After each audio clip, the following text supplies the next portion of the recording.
Welcome back to Big Gold Belt Media. I'm Damian G with another review here for the channel. This time, 1% Warrior, scheduled to be released on Blu-ray March 12th, also available on Wellgo and Haya and various streaming services, starring Sakaguchi, who this is my first foray into his work. I've heard some things about him from other people. I watched this blind. Again, this is Sakaguchi, directed by Yudai Yamaguchi. And Tak has been known to be a little bit satirical in the way he does his martial arts movies. I'd like to compare him to Steven Seagal. That doesn't take himself all that seriously. But this movie was very intriguing because it was not a cut and paste kind of movie while I was watching it. It started off, and this is a minor spoilers. This movie starts off one way, transitions to multiple ways, and ends with one of the best fight scenes I've seen in years in terms of ambiance and the way it played out. So I want y'all, if you watch this movie, to actually pay attention to that last fight scene.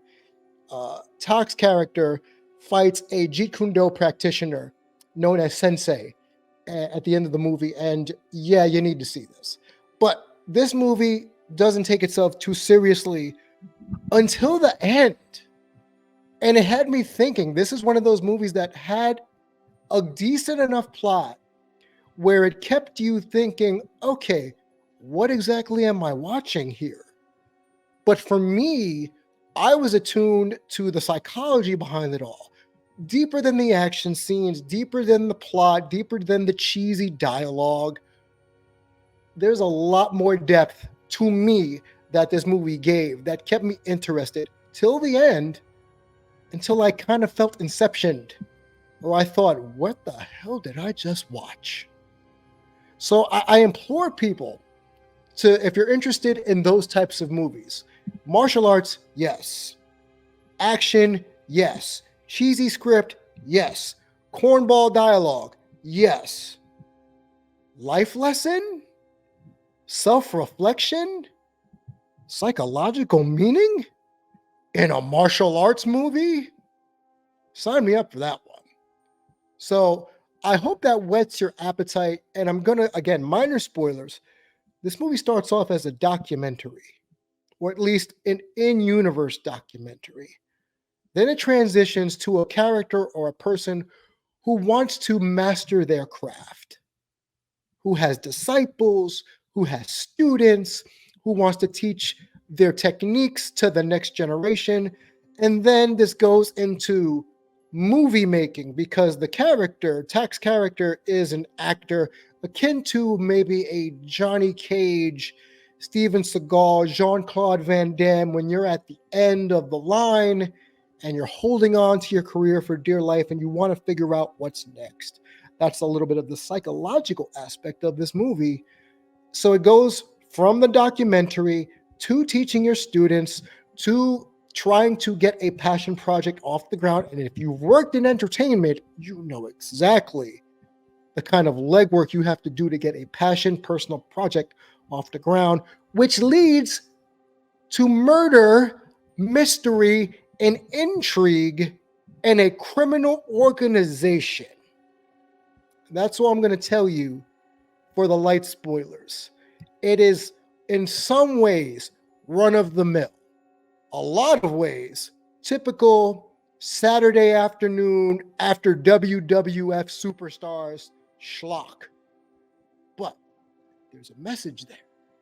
And when you get to the action scenes, some of it's a bit formulaic, but a lot of it had me stopping, rewinding. How'd you do that? Stopping, rewinding. Was there wire work? How could you pull this off? There's a fight scene with a flashlight. That this flashlight seemed to be as deadly as a lightsaber if you're a Star Wars fan. Or a katana that's on fire. Had me wondering, how in the world are you doing this? And like I said, when you get to the ending of this movie, you get to the final fight scene, the ambiance, the score that is played while this fight scene is happening, and I want you to pay attention to the score. because you don't know until you hear what I heard that makes this even more enjoyable. And I'm not a guy who's into a lot of pomp and circumstance if you've watched my reviews on the channel. It's all just good, formulaic, good. Oh, wait a minute. Oh, until you get to the final act. When you get past the cheese and the corn that is inevitably there in the last 5 minutes of this movie. Holy crap. It had me going to bed thinking, what did I just watch? So on a grading scale, I'm going to give this a B minus because the script is schlocky. The script is paint by numbers, but the performance, especially Tak's performance, or I don't know the proper pronunciation. Forgive me, Tak, Mr.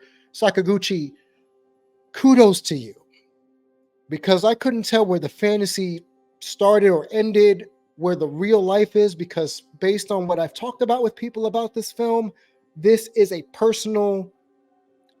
testament to him giving off who he is in terms of cinema, how he views cinema, how he views his career as a martial arts superstar. Watch it. It's worth it. The fight scenes, I'm getting a lot of Jackie Chan Rumble in the Bronx until you get to the final fight scene. And then after that, I'll leave it up to you. But I give this a B minus. This is actually a really good movie. I will watch this again. 1% Warrior, available on Blu-ray on March 12th, available right now, I believe in about a week and a half on Wellgo and Haya and various streaming services. Directed by Yuda Yamaguchi, starring Tak Sakaguchi,